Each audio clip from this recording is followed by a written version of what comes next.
7 دسمبر 1941 یہ اتحاد کا وہ آخری دن تھا جس کے بعد پوری دنیا کا نقشہ ہمیشہ کے لیے بدلنے جا رہا تھا۔ یو ایس نیوی کی بیس پر ایک آفت ٹوٹنے والی تھی جس کا اندازہ کسی کو بھی نہیں تھا۔ بیٹل شپ میں موجود ایک افریقی امریکن باورچی ڈورس ملر سورج کی روشنی پڑتے ہی آفیسرز کو ناشتہ سرو کرتا ہے اور اس کے بعد ان کی لانڈری کلیکشن کے کام پر لگ جاتا ہے۔ اس کے بعد صبح کے 7:57 پر ڈورس کو ایک الارم سنائی دیتا ہے۔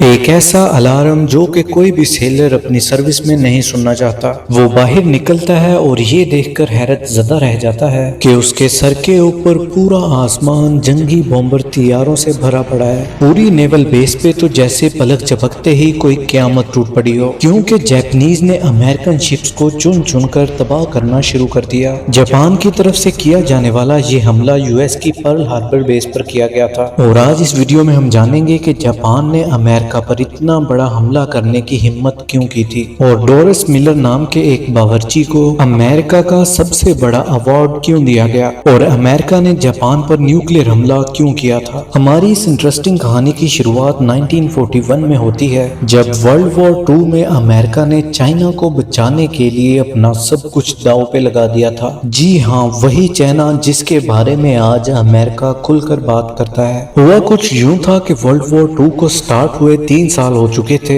جس کے ایک سائڈ پر جرمنی اور اٹلی تھے، جبکہ دوسری سائڈ پر برٹین، نیدرلینڈ اور فرانس تھے۔ اس جنگ میں امریکہ کا کوئی بھی کردار نہیں تھا۔ امریکہ پوری طرح سے نیوٹرل تھا، کیونکہ ورلڈ وار 1 کے دوران ہوئے نقصانات کی وجہ سے امریکہ خود کو ایشیا میں ہونے والی جنگ سے بالکل الگ رکھنا چاہتا تھا۔ لیکن ایک ملک تھا جو کہ امریکہ کو مسلسل ستائے جا رہا تھا، اور وہ تھا جاپان۔ جاپان کے پاس نیچرل ریسورس کم ہونے کی وجہ سے وہ اپنے آس پاس کے ملکوں پر دھڑا دھڑ قبضہ جما رہا تھا تاکہ وہ اپنے نیچرل ریسورس کی ڈیمانڈ کو پورا کر سکے۔ کوریا، تائیوان اور چائنا کے بڑے علاقوں پر جاپان قبضہ کر چکا تھا۔ پیسیفک اوشن کے ہی بیچ جاپان کے قریب فلیپینز، ملیشیا، انڈونیشیا پر بھی جاپان کی نظر تھی، پر مسئلہ یہ تھا کہ ملیشیا برٹش کی کالونی تھی، انڈونیشیا نیدرلینڈ کی، اور فلیپینز نیوٹرل رہنے والے امریکہ کی کالونی تھی۔ ان کنٹریز کو جاپان کا دوسرے ملکوں پر قبضہ کرنا بالکل بھی ٹھیک نہیں لگ رہا تھا، کیونکہ جاپان کے پیچھے اصل میں ہٹلر کا ہاتھ تھا، اور ہٹلر برٹین اور امریکہ کا دشمن تھا۔ جاپان کی یہ حرکتیں دیکھ کر جولائی 1941 میں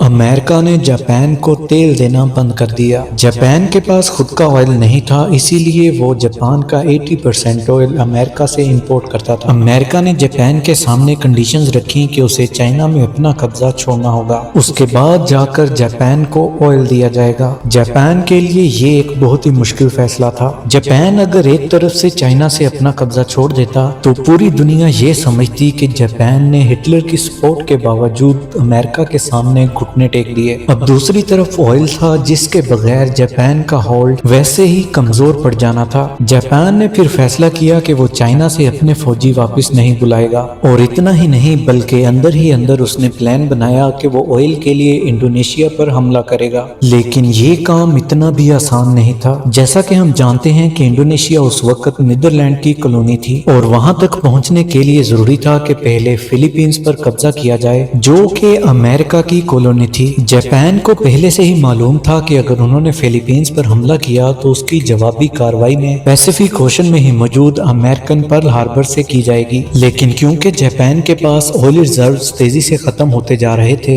اور اس کے پاس حملہ کرنے کے علاوہ کوئی دوسرا آپشن نہیں بچا تھا، اور حملہ فلیپینز پر نہیں بلکہ پرل ہاربر پر۔ جی ہاں، جاپنیز ملٹری لیڈر نے فیصلہ کیا کہ وہ امریکہ کی پرل ہاربر پر سرپرائز اٹیک کر کے امریکہ کی پوری بیس کو ہی اڑا ڈالیں گے۔ اس کے بعد جاپان آسانی سے فلیپینز پر حملہ کر سکے گا۔ جاپان چپکے سے پرل ہاربر پر حملہ کرنے کی تیاری شروع کر چکا تھا۔ جاپان نے اپنی فلیٹ تیار کرنا شروع کر دی، جس میں 2 بیٹل شپس، 39 سب مرینز،